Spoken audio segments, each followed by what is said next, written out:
In this video, I will show you a horror slasher movie called Babysitter Wanted, released in 2008. Be aware because this video contains spoilers. The film begins by showing a woman who is being kidnapped by a psychopath. Seen on the woman's body there are many markers that indicate the part that will be slaughtered by the psychopath. Then the psychopath immediately killed the woman by hitting her head with a hammer. Then the scene moved by showing a woman named Angie and her mother named Linda. Angie only lived with her mother because her father had left her. Since childhood, Angie has always been taught by her mother to be obedient to God and to pray diligently. As an adult, Angie became a very religious girl. Angie is currently entering her first year of college. The campus is located in a different city, requiring Angie to live far from her mother. Even though it's hard to let Angie stay away from her, Linda hopes that Angie studies hard and keeps praying to God. After praying together, Angie immediately went to her dormitory in another city. Arriving there, Angie looked for a dorm room that she would occupy.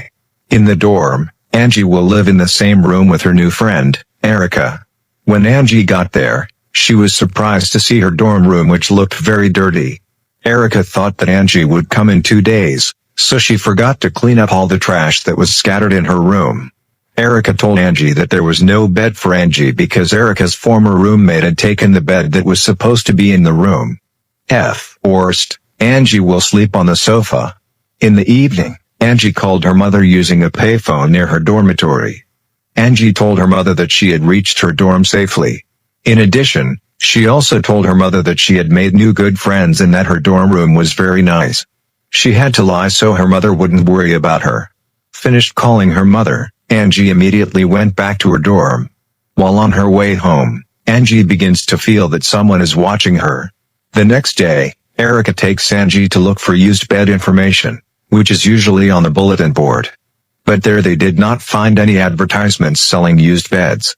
On the bulletin board, Angie saw an advertisement for a part-time babysitting job. Incidentally, Angie is currently in dire need of money to buy a bed and pay for her daily needs. She was very interested in applying for the job. Not wanting to waste this opportunity, Angie immediately took the phone number listed on the job vacancy. During class time, Angie felt someone was watching her. After that, Angie went to a payphone to ask for the address of the person who needed babysitting services. Angie immediately went to the address of the family who would employ her. On the way to her destination, Angie felt another car following her from behind. But she prefers to ignore it. Then Angie arrived at the Stanton's house.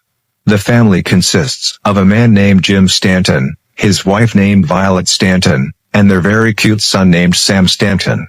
Then Angie talked to Violet about her job as a nanny for Sam. On Friday night, it was planned that Jim and Violet would go to a farmer's gathering. Therefore they need a babysitter to look after Sam while they are away. After finishing talking about her job, Angie was finally accepted to work there. After that, Angie decided to return to the dormitory. Then Angie met a college friend named Rick. They also talked a bit and Rick planned to invite Angie to have dinner together. However, because Angie doesn't know Rick that well, she refuses the invitation. In her room, Angie meets Erica's friend, Hal. Hal tells Angie that he will sell his bed to Angie. Now Angie just needed to find the money to pay for the bed. Then, Angie immediately went to the local church. At the church again and again Angie met Rick. Apparently, Rick was also a devout person and they began to pray together. Then Rick invites Angie to eat ice cream before they go home. Rick invites Angie to meet again on Friday. Because that day Angie was busy at work, she asked Rick to meet on Saturday and Rick also agreed to meet on Saturday. The next morning, right in front of her bedroom door, Angie saw a missing person notice. Angie became very scared and she decided to go to the local police station. Angie reports that SHE has been followed by an unknown person. And that person intentionally put missing person information in front of her bedroom door. Then the cop said that 27 women had already reported to the police station about the same stalking problem Angie had. The police asked Angie not to panic because many police officers had been deployed to patrol areas that were deemed unsafe. Then the police also gave a number that could be contacted, so that Angie could call in an emergency. After that, Angie returned to the dormitory and prepared to go to the Stanton's house. When she was about to leave, Suddenly the car engine could not be started. Luckily, there was Rick who wanted to help Angie. Rick gives Angie a ride to the Stanton family's house and later he will repair Angie's car. When they got there, Angie explained to Jim that her car was broken and her friend took Angie to Jim's house. Then Angie asked Jim for help to take her home later. Before leaving, Violet explained some of the things Angie could do there. She also told Angie that Sam was only allowed to eat food in the refrigerator that had been provided by Violet. After that, Jim and Violet immediately left the house. While looking after the house, Angie started studying. But after only a few minutes there, Angie began to feel that something was watching her. Then Angie called Rick to tell him that Rick didn't need to pick her up, because Jim would be driving her home. When she finished calling Rick, the phone rang again. When Angie answered the phone, strangely she didn't hear any sound. The weirdo kept calling her for several times. At first, Angie thought that it was Rick who called, but when she asked Rick, Rick replied that he didn't call her. Then Angie was surprised by Sam, who just woke up. Sam asked Angie to get him some food. Angie was confused after seeing the food for Sam, which was red meat cut into squares. Even though the meat looks very strange, Sam still eats the meat. Then Angie started to feel someone was trying to get into the house. Frightened, Angie immediately called the police station. A policeman named Denali said he was going on patrol and stopped by the house to check on Angie.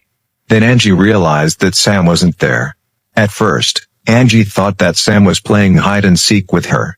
Angie began to look for the whereabouts of Sam around the house. Because they couldn't find Sam, Angie started to get annoyed at Sam's behavior in hiding from her. Suddenly the landline rang again and the caller was silent when Angie picked up the phone. Then Angie called Rick to tell him the strange thing that had just happened.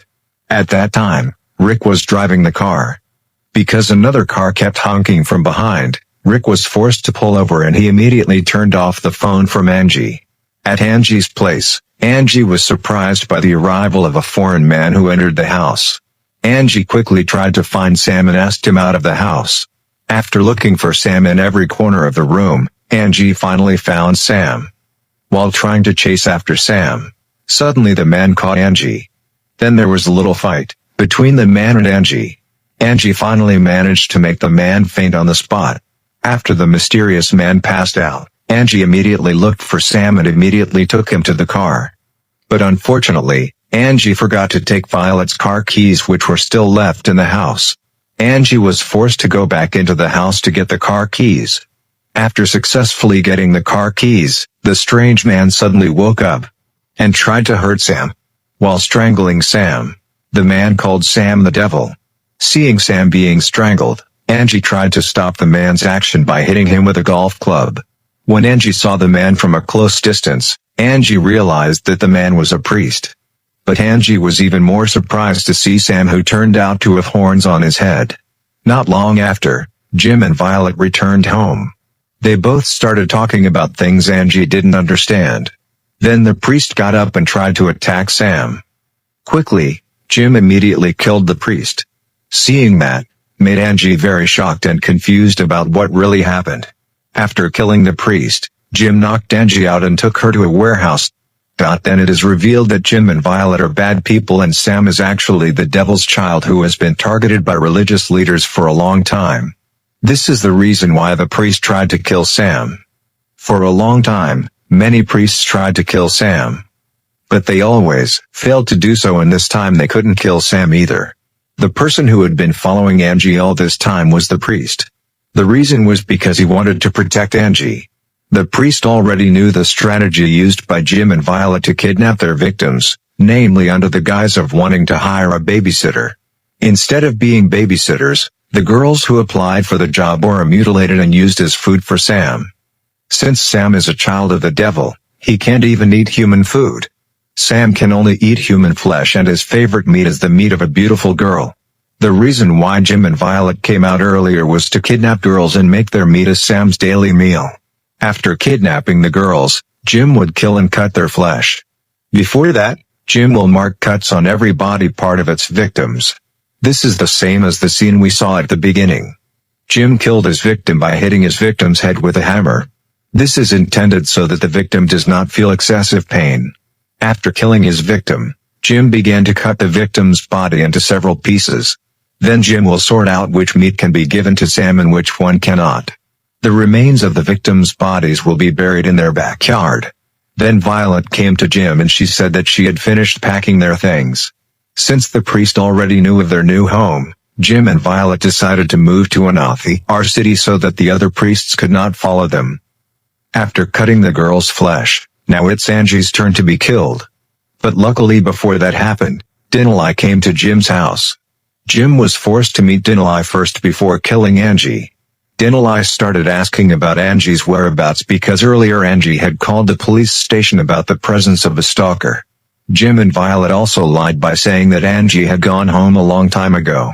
Hearing their explanation, Dinalai immediately left the place. But when he wanted to turn the vehicle around, Dinalai saw Jim's vehicle and wrote down the number plate. Then Dinelli asked the head office for help to check the license plate of the vehicle. And what a surprise, because the number plate did not match the owner. It was there that Dinelli began to feel suspicious of the Stanton family. Back to Angie. After Jim left, Angie immediately took a dagger that she stole from the priest earlier when they were fighting. She quickly cut the rope that tied her hands. When Jim came back and tried to kill Angie, Angie immediately stabbed Jim in the leg and immediately ran away from Jim. Then there was a chase between Angie and Jim. While hiding from Jim, Angie saw Rick's body nearby. It turns out that Jim and Violet have followed Rick wherever he goes and they are trying to kill Rick, because Rick finds out that Angie works as a babysitter for Jim and Violet. If Angie suddenly disappeared, Rick would definitely testify that Angie was last seen at Jim and Violet's house. To avoid that possibility, Jim and Violet try to kill Rick. In the pursuit, unfortunately Angie was caught by Jim. After knocking Angie out, Jim takes her back to the warehouse. There Jim intends to kill Angie slowly so that Angie feels painful suffering. But from behind, Dinalai came just in time and managed to stop Jim's action.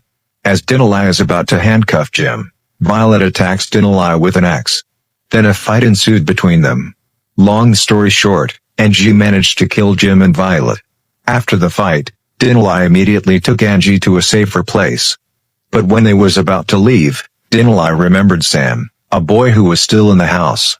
Dinalai intends to take Sam with them, but Angie immediately stops Dinalai and says that Sam is the devil's child. But suddenly, Sam appeared and immediately killed Dinalai. Angie became very scared of Sam, seeing he had killed Dinalai. There Angie lures Sam into the warehouse. Cleverly, Angie managed to hang Sam's body and immediately hit him on the head until Sam passed out. After that incident, Angie tried her best to get out of there. Because Angie lost too much blood, she fainted in the middle of the road. Luckily the police arrived just in time and they immediately took Angie to the hospital. After a few days in a coma, Angie came back to her senses. There Angie was surprised to see Rick by her side. Angie is very happy to know that Rick is okay. Not long after, Angie's mother also came to see her. Just woke up from a coma, a policeman started asking about the whereabouts of Sam who wasn't around the house. Angie was very sure that she had hanged Sam's body. And it turns out that Sam is still alive because he has been saved by another Satanist cult family. And now the family has started posting advertisements for babysitting jobs on several bulletin boards. The final scene shows Angie and Rick going to Sam's old house to look for the dagger brought by the priest yesterday. There they were both very sure that the dagger they could use to kill Sam, who is a child of the devil. Now the two of them plan to find the whereabouts of Sam so that there are no more casualties. And the story is over.